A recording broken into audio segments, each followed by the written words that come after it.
All right. Hello, everyone. How are you today? Let me know if you're joining me live. I appreciate you joining me live. And if you are, just say hello in the chat if you want to. And if you're watching the replay, just put hashtag replay for me in the comments.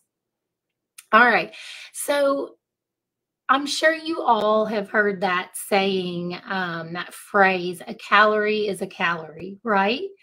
Um, But that's something that scientists, they used to believe, right? But the more research that is done on food and nutrition and how it reacts to how our body reacts to it, how it reacts in the body, the more it is proven that the phrase is really untrue. A calorie is not just a calorie. Calories do matter, but the truth is, what's more important are the ingredients that calories are made of. That is the one missing point from that phrase. So, we're going to talk about that today. Um, you know, our bodies are our bodies react much different to different calories depending on what they're made of, right? So 100 calories of broccoli is going to be different than 100 calories of candy, right? Your body is going to use that very, very differently. Um, and this is because food has a major effect on our hormones and brain, our brain and, how we control hunger. The foods we eat can help control hunger or make us more hungry. And the foods that we eat and what our calories are made up of, um, affects our eating behavior as well. So some calories are made up of things that make us crave food, right? And so we want to keep eating that food. We want to because we're craving it, right? And then some foods help us to stay full and satisfied longer because they have more nutrients that our body can use, and therefore that helps us not be as hungry. So it's calories are not just calories, and so that's why we're going to talk about today why you should pay more attention to ingredients, right? Because the foods that you eat can have a huge impact on your biological processes, right? Um, and like I was explaining, this can control when and what and how much you eat. So, um, now that you know that a calorie is not just a calorie, let's talk about some reasons you should pay attention to the ingredients in your food and not just the nutrition facts or how many calories it has. Okay. So, the first reason you should be reading ingredients is because the front of the package tells you nothing about the quality of the food. So food packaging is really just marketing, right? They're just whatever they put on the front, they're just trying to get you to buy their product, right? So if the package looks pretty, if it says organic, if it has a catchy buzzword on it, chances are a lot of people will end up buying it just based on what it says on the front or how it looks. Um, but so here's an example. If something is labeled high in protein, like it may have like a little uh, circle and it says high in protein and that catches your eye. You need to still look. Okay, it might be high in protein, but you need to still look at what is the source of the protein, right? You need to go to the ingredient list and look at the source of the protein, because you may be doing more harm than good if you're just picking it up because you believe it's high in protein. Um, because not all protein is created equal, just like calories aren't created equal. So you've got to ask yourself things like, was there just a bunch of protein powder added, right? What is the source of the protein powder? What kind of protein powder? Um, you know, uh, is it from a natural source, or is it just a bunch of, you know, filler, right? Filler protein that's not very healthy for us. Is the protein made of eggs or some natural source, or is it just some, you know, filler protein? So you won't know these things unless you look at the ingredient label. So that is the first reason we need to be looking at the ingredient label and not just the front of the package and trusting that it's high in protein or high in vitamins or something like that. So, the next reason you should look at the ingredient list is because the nutrition facts do not tell you the source of the nutrients, right? So, just like I was saying, you know, I see this a lot on like cereal boxes. It says 12 essential vitamin nutrients and or 12 essential vitamins and minerals, right?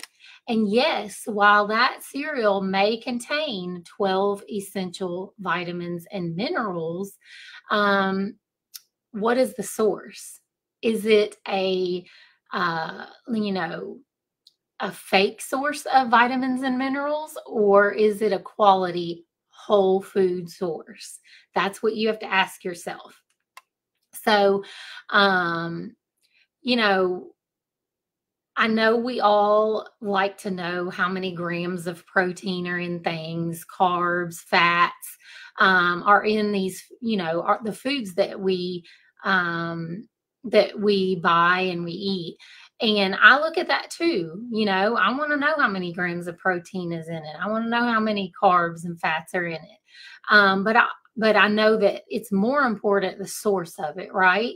So I know for me, if anything has like a partially hydrogenated soybean oil, I'm not buying that. Like, it is so hard to find a salad dressing or, you know, something packaged, you know, that doesn't have that in there. And so that is one of the first things I look at, you know, before I even look at the nutrition facts, because that matters more. That matters more to me because I know these processed fats are going to cause a lot of inflammation, right?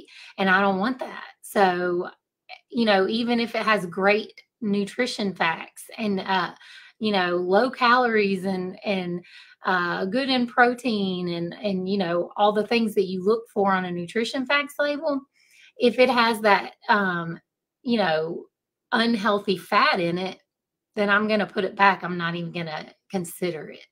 Um, you know, most of the time, unless I'm like, you know, eating a, you know, treat or something like that, then I may not pay attention to it. But 80% of the time, I'm not going to buy that product. Um, so I know we all like to look at the macros first. We want to know the macros, the carbs, fat, and protein. We may want to know the calories of it. But if you don't know the source, then you're missing the point of it, right? So the numbers and percentages listed are only relevant if the ingredient in that product are from whole foods, not if they're coming from ultra processed foods that lack nutrients, right? So it's easy to make food products high in protein or fiber. Um, you know, this is something you may not know. Food companies, it's very easy for them to manipulate that product to make it high in protein or high in fiber, low in carbs. You know, you see that a lot by manipulating the ingredients in them, right? And it's also easy to make foods high in vitamins, like I talked about earlier. You know, by adding fortified versions, uh, by adding fortified versions of like vitamins and minerals and things like that, even fiber, there's, they can just pump it full of fiber and call it high fiber and you think it's good for you.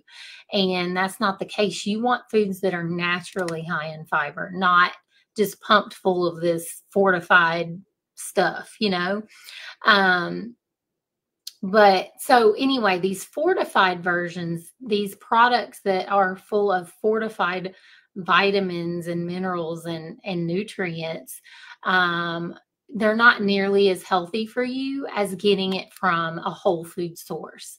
So you want to take a look at that. That's why we want to read our ingredients first. And then the third reason you should pay attention to ingredients is your food is because your food is one of the best ways to take an active role in your health, right?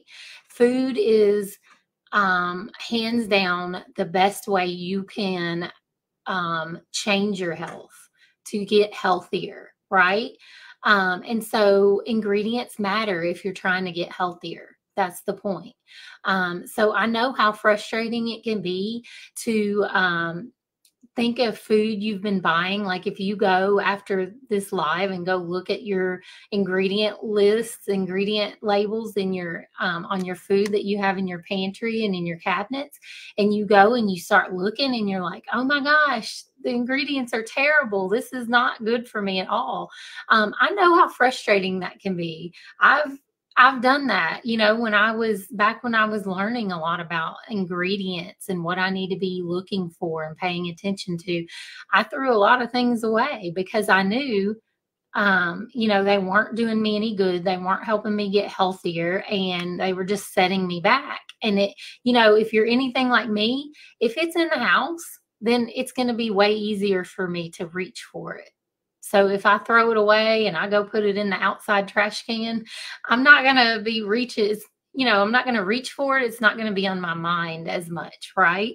So, anyways, but so not reading the ingredients, not reading your labels and continuing to buy the product, that is just telling the food companies to keep on making these products with fake and unhealthy ingredients, right? That's what we are telling the food companies when we continue to buy these products that have terrible ingredients. We're saying, yes, we're going to keep buying it, even though it has terrible ingredients. But if you make that decision and you're like, well, I'm not going to buy this anymore because it doesn't have this ingredient is not good for my health. It's causing inflammation. It's not good for me. You're voting with your dollars when you do that, right? We are making a vote with our dollars and we are, choosing health when we do that, right? So if you limit buying products with ingredients that are terrible for your health, the food companies will eventually be forced to produce better options.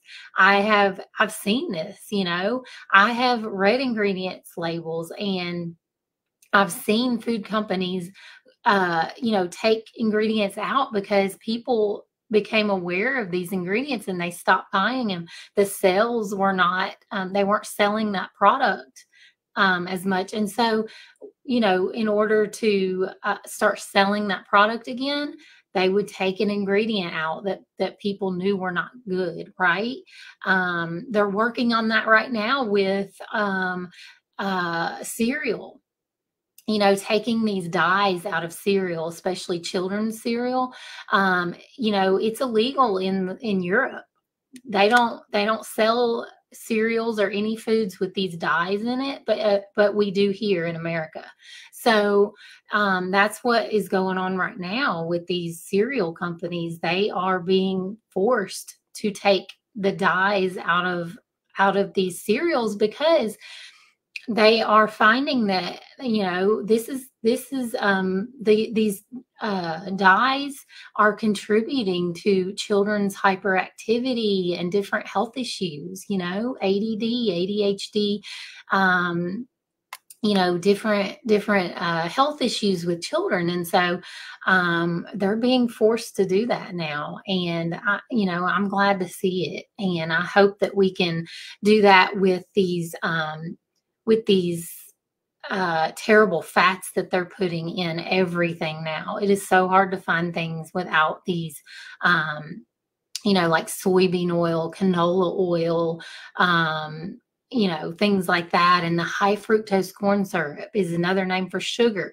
I'm hoping that we can start getting these things out of our foods too, because there's no need for it. So, anyways, so those are the three reasons that we really need to pay attention to ingredients more than calories. Look at ingredients first, and then if the ingredients look good, then you can go to the nutrition facts and look at how many calories it has, and look at how much protein and fat and carbs it has, and what vitamins are in there and everything. But really, if the ingredients are good, you don't even have to worry as much about the nutrition facts.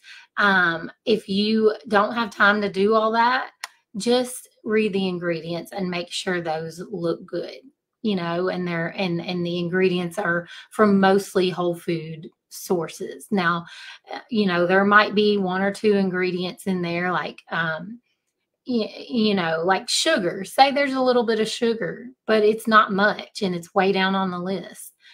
That, I don't get upset about that. If there's 5 grams of sugar in something, but it's way down on the list and it's pretty low in sugar, but it's got great protein or great fiber or something like that. If the ingredients are good, then I don't get mad about that kind of stuff. I'd much rather eat 5 grams of sugar than a bunch of high fructose corn syrup, right?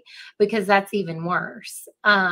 So you just want to make sure that you're paying attention to the ingredients and not buying things, especially if you're on a health journey. If you're trying to lose weight or trying to reverse a health issue, you really want to pay attention to the ingredients, because you may not realize that something you're buying every week and eating every week that you think is healthy, that might be the thing that's setting you back. That might be the thing that's making your blood work go crazy or not change, or making your blood sugar raise, or helping you keep that weight on that you're trying to lose. You've got to look at ingredients and make sure that you're eating, at least 80% whole foods. So the bottom line is that the ingredient list is the best tool you have to determine if a food is a good choice or not, right?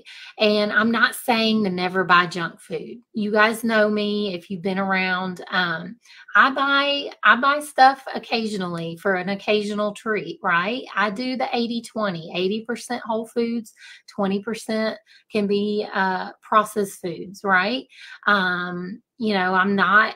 I'm not this really strict person that never has a treat, never allows processed food in my house or anything like that. I'm not like that. I don't think that's any way to live. I think just, most of your diet needs to be whole foods. So just make sure the majority of your diet is made up of real whole foods, right? Proteins, fruits, vegetables, right? Things like that. Um, and whole foods don't have an ingredient list really, or at least a very small one, right? You're not gonna, if it's a whole food, you're not gonna have a big long ingredient list. So just keep that in mind when you're shopping.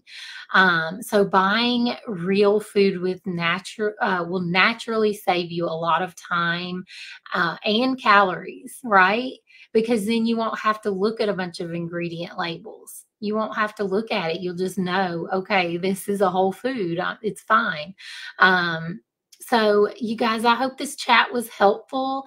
And let me know if you have any more questions about this. I am planning, I think, to do a YouTube video on like specific ingredients, ingredients to really heal. Heal health issues, or to you know, the ingredients that you need to look out for. I think I'm going to do that in a YouTube video. So look out for that, because I always, let you guys know when I have a new video out. But anyways, let me know if you have any more questions about what we talked about today. And I'll do my best to answer any questions that come up in the comments or anything. And I hope you guys have a great rest of your week and a great day. And I will see you guys next week. All right. Bye.